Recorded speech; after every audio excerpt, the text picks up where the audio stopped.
का विषय है गौहैण काली के विषय में संपूर्ण जानकारी। गौहैण काली कौन होती हैं? ये गांव की मलकिन होती हैं। इनके साथ में पूरे गांव की शायर की शक्तियाँ चलती हैं। ये अगर जो ना चाहे तो गांव की कोई कुल देवी देवता किसी के ऊपर नहीं आ सकते हैं। और गांव में जो चेचक निकासी होता है इनके आर्डर से वो आती हैं। इनका प्रथम पूजा 1 साल में 2 बार होता है। ये गांव की मलकिन होती हैं। एक गौहैण काली है। काली कई प्रकार की होती हैं। एक गांव की मलकिन होती हैं, एक गांव की काली। इनके साथ में शायर डी पहर डी डिवारिन भी चलती हैं। क्षेत्रपाल, जिसे शहर में क्षेत्रपाल बोलते हैं। सोखाई और ओझाई तंत्र में प्रथम विद्या गांव की काली है। जो सोखा ओझा के पास से गांव की काली ना सिद्धि हो वो सोखाई ओझाई कर ही नहीं सकता है, जड़ से नहीं कर सकता है।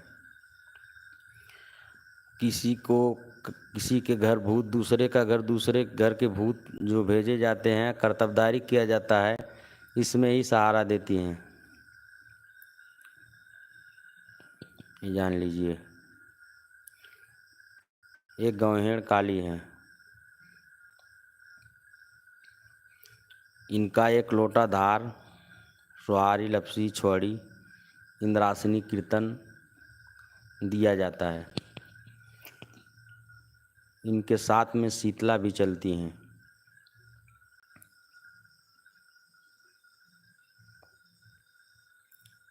हर गांव में गांव की काली होती हैं। कहीं कहीं पर नगर की भी देवी होती हैं। जैसे नगर में, हमारे यहाँ नगर की बाईसी है, कहीं कहीं नगर में बावमंत है, कहीं कहीं नगर में कालिका है, कहीं कहीं नगर में समय भी नगर की मलकिन होती है। गांव की मलकिन काली ही होती है।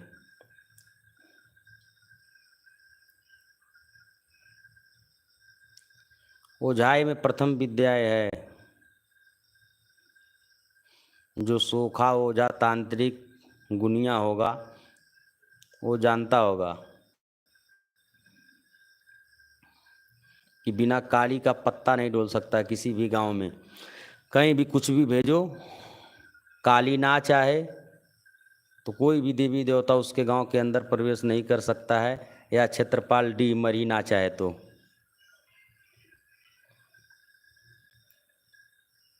काली को ही मनाया जाता है। काली सब वेद बताती है कि इनके घर में ये भूत है, ये प्रेत है। काली ना बताए तो किसी ओझा तांत्रिक सोखा की हैसियत औकात नहीं हो कि जान ले। काली ही बताती है। गुरु गोरखनाथ से जो मिली थी यही गौहैण काली थी, एक क्षेत्र की मलकिन। महाकाली से वो नहीं मिले थे। महाकाली तो जगत जननी आदिशक्ति है। एक गांव की काली है।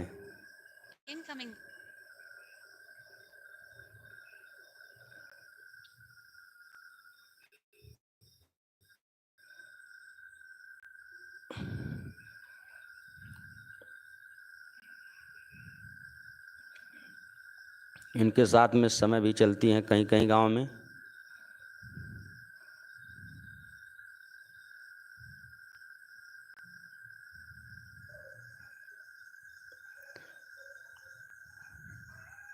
तंत्र मार्ग में इनका बहुत बड़ा महत्व है। या सोखा मार्ग में एक देवता से कोई ओझाई सोखाई नहीं कर सकता है जब तक काली का सहारा ना ले। कोई भी तांत्रिक सोखा भगत गुनिया किसी गांव में जाता है तो पहले काली शायर डी को ही मनाता है, तब उसकी ओझाई उस गांव में या देवी आती है। काली ना चाहे तो उसके क्षेत्र में जाकर किसी भी तांत्रिक सोखा ओझा की देवी देवता नहीं आ सकते हैं।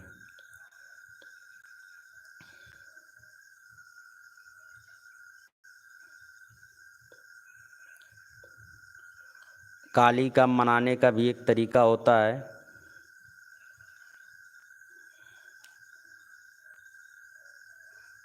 एक नींबू, जायफल, लौंग पे भी ये काली मान जाती है आराम से। तंत्र लाइन में नींबू पे ही मनाते हैं, और सोखा गुनी लोग खप्र पे मनाते हैं।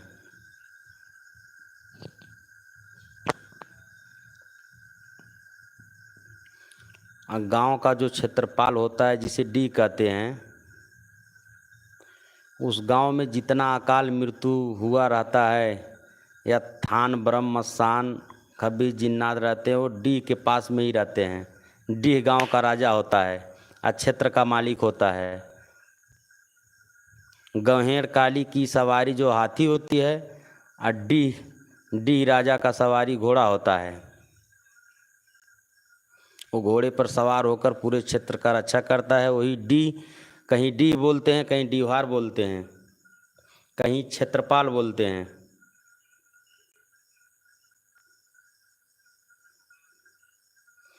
और जिस गांव की काली शायर डी अगर जो ना सही हो, उस गांव में भूत प्रेत बहुत परेशान करते हैं।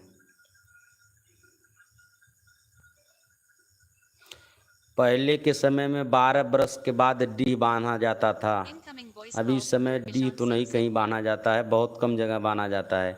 जिसमें गांव के जितने मरी मसान होते हैं उसको सब इकट्ठा करके रखा जाता था। और उसमें जो डी की पत्नी है डीहारिन, उसका शादी कराया जाता है। जिस गांव में डी का शादी ना हुआ हो, उस गांव में कोई सह बरकत भी नहीं रहता है। कितना भी कमाएंगे उस गांव विकास में नहीं जाएगा। और जिस गांव में डी का शादी हुआ रहता है डीहारिन के साथ, जिसे गांव में कहीं जाखिन के नाम से भी जाना जाता है,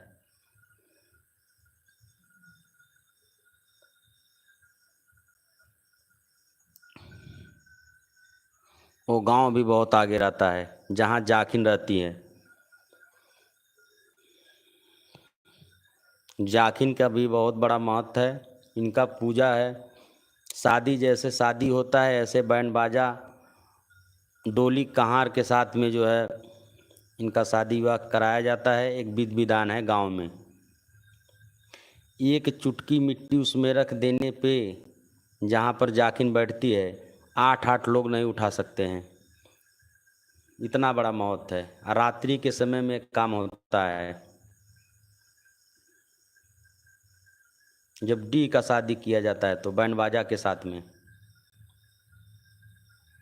जिस गांव में काली ना सही हो, उस गांव में बार बार चेचक निकासी भी निकलती हैं। जिस गांव में काली सही रहती है, हर्जा भी नहीं आती है, गांव में चेचक निकासी भी नहीं निकलता है। कहीं निकासी बोलते हैं, कि कहीं चेचक बोलते हैं, कहीं अंगारमती बोलते हैं, कहीं दुलारमती बोलते हैं, कहीं धमसाय 7 बहन होती हैं, शीतला की मस्तानी होती हैं।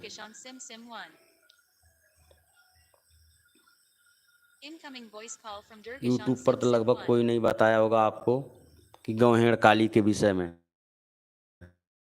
अगली वीडियो में हम सब काली के विषय में बताएंगे प्रकार की होती हैं।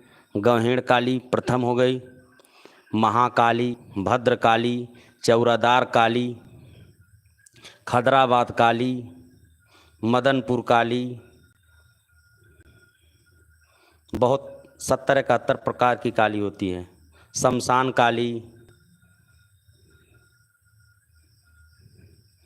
काली में भी बहुत भेद है, कई प्रकार की काली है। और सबसे बड़ी काली जो है महाकाली है। वो पूरे विश्व की मालकिन है। ये गौहेड़ काली केवल एक गांव की मालकिन है, दूसरे गांव की दूसरी काली है।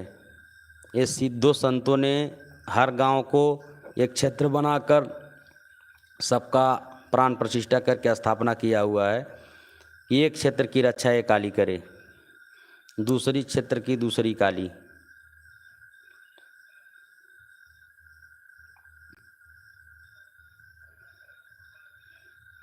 कहीं भी स्थान पे आप चले जाइए, बड़े से बड़े दरबार में चले जाइए, अगर जो गांव की काली ना चाहे तो आपके घर का भूत भी नहीं जा सकता है। पहले अपने घर की माता पिता का सेवा कीजिए, उसके बाद आगे देखिए। गांव की काली को खुश कीजिए, ओझाई में आधा आराम ऐसे ही मिल जाएगा। उनकी कृपा हो जाए तो बड़े से बड़े तंत्र कट जाता है। कितना भी बड़ा गुनिया भगत हो, अपने देवी देवता से मामला को दबा कर जस दे दे 6 महीने साल भर के लिए तो ठीक है, पर हमेशा के लिए ठीक करने के लिए गांव की काली जब तक नहीं साथ देंगी तब तक नहीं हो पाएगा। क्षेत्रपाल डी अगर जो नहीं साथ दिया तो, क्योंकि पूरे गांव की मालकिन काली होती है, सबकी कुल खानदान में कुल की देवी होती हैं। अब पूरे गांव की देवियों का मालकिन काली होती हैं। कोई तंत्रिक सोखा ओझा भगत जाता है किसी के घर कर्तव्यदारी करने के लिए, पड़ इसका भूत उसके घर कर दिया, उसका भूत उसका घर कर दिया, तो जान लीजिए कि पहले काली को ही मनाएगा, क्षेत्रपाल डी को मनाएगा, थान ब्रह्म को मनाएगा। उसके बाद आपको कुल देवी आकर वहाँ हाजिर करा देगा। जब काली चाहेगी तो कोई भी तांत्रिक आपकी कुल देवी बुला सकता है, बुलाकर उसमें जो है मामला साट के या मामला भर के वापस कर देगा।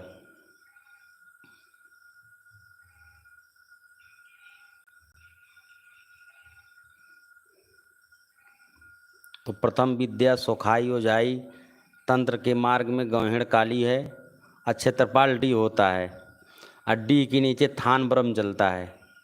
जो एक थान होता है उसमें 1,000 2,000 2,00,000 तक प्रेत रहते हैं।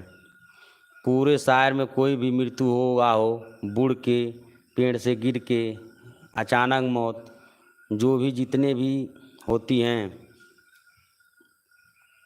प्रेत आत्मा, वो थान ब्रह्म के साथ में ही चलती हैं। थान ब्रह्म का स्थान कहाँ रहता है? पीपल के पेड़ पे। जहाँ सिवान में पीपल का पेड़ होता है वहाँ सब प्रेत का इकट्ठा थान ब्रह्म लेकर बैठता है।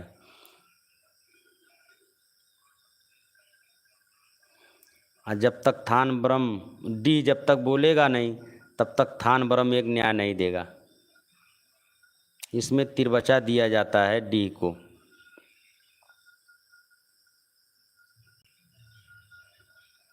कोई भी गुनी अगर तांत्रिक ओझाई कर्तव्यदारी करता है तो क्षेत्रपाल डी काली सायर को पूजा देकर और थान ब्रह्म को ही जगाता है और उससे मांगता है, हे महाराज हमको इतना प्रेत दे दीजिए, ये पूजा भोग दे रहे हैं, और लेकर आपके सायर सिवान का ही मामला आपके घर में बड़े आराम से कर देता है।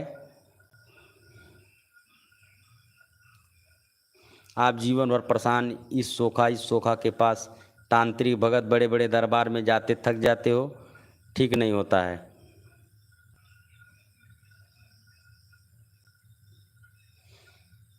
वो जब तक तीर बचा नहीं कटेगा। ये गांव का विद्या बता रहे हैं हम कि कितना भी बड़ा दरबार हो, गांव की काली ना चाहे और तीर बचा ना काटे तो एक भी भूत का दाना भूत कोई निकाल नहीं सकता है।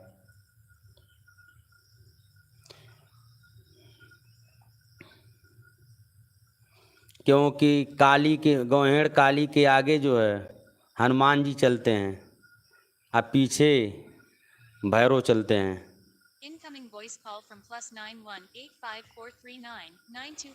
कोई हनुमान जी का जो भगत होता है ओझाई लाइन में, मैं देखा हूँ, हमारे पास भी आए हैं, हर काम करने में सक्षम रहते हैं, लेकिन जहाँ कोई देवी का शक्ति लग जाता है हनुमान जी पीछे हो जाते हैं।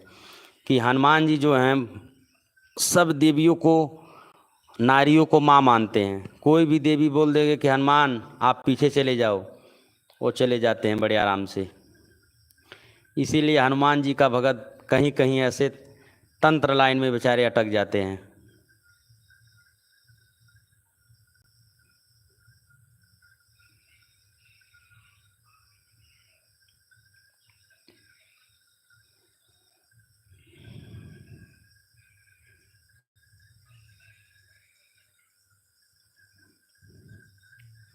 एक गांव की काली का महिमा है कि एक छोटा मामला जो है बड़े बड़े दरबारों में नहीं ठीक हो पाता है, क्योंकि गांव की ओझाई ही अलग है।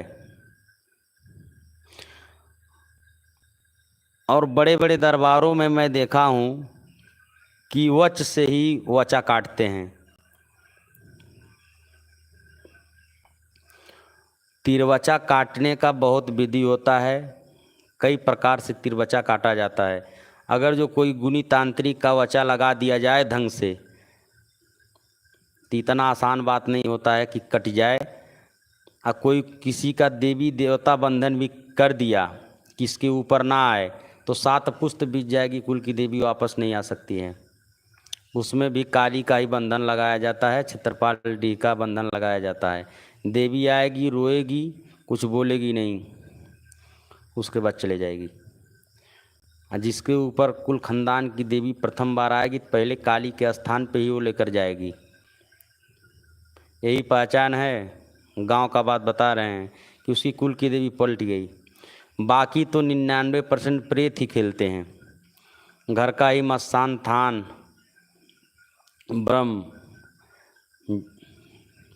जो अकाल मृत्यु किसी का हुआ होता है अपने खानदान में, वही खेल कर ही देवी देवता बन के पूजा खा रहे हैं। कुल की देवी तो बहुत बहुत कम आ रही हैं इस समय। हमने 1000 केसों में देखा है, उसमें 20 के ऊपर ही कुल की देवी है, बाकी सबके ऊपर घर का मसान ब्रह्म अंग की भवानी यही खेलती हैं।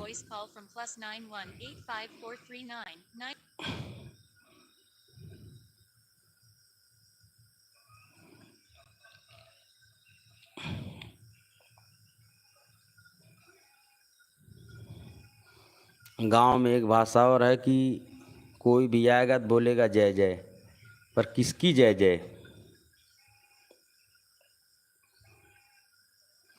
किसी के ऊपर अगर जो देवी देवता आ रहे हैं तो बोलता है जय जय।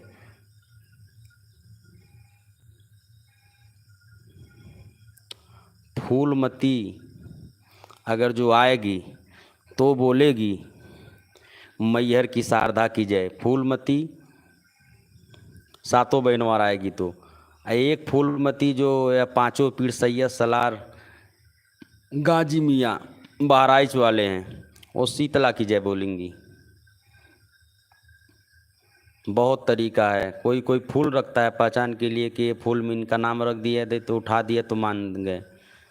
एक प्रेत भी जो पावरफुल है, ज़्यादा पूजा खाया हो, वो भी फूल उन देवी के नाम से भी उठा देते हैं।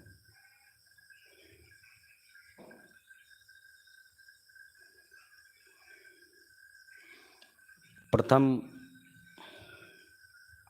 अपने कुल देवी देवता को जानिए। बिना कुल देवी देवता खुश हुए तंत्र लाइन में, ओझाई लाइन में कोई आगे नहीं बढ़ सकता है। अगर जो किसी के ऊपर बाहरी देवी पकड़ ली तो कुछ दिन के बाद वो गायब हो जाएगा, नेत्र उसका बंधन हो जाता है, अपने आप कुल की देवी ही बांध देती है। पहले गांव के काली, सार, डिवहार इनके विषय में जानिए, फिर अपने कुल खानदान की देवी देवता के विषय में जानिए, तब आगे बढ़िए। किसी के ऊपर अवघड़ आ गया, किसी के ऊपर जिन्नात आ गया, किसी के ऊपर ब्रह्म आ गया, तो बोलते हैं मैं ओझा बन गया। विश्वास तो कोई दे सकता है, एक प्रेत भी विश्वास दे सकता है।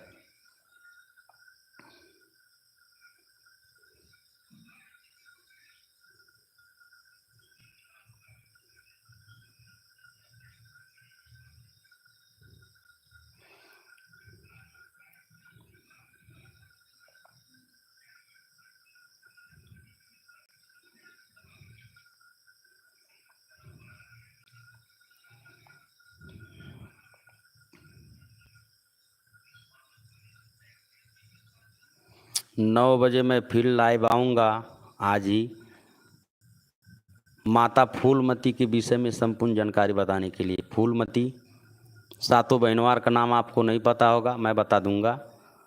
कहाँ इनका स्थान है, किनकी लड़की हैं, किनकी पुत्री हैं, कौन 7 बहनवार हैं, इनका काम क्या है। 9 बजे लाइव आएंगे आप।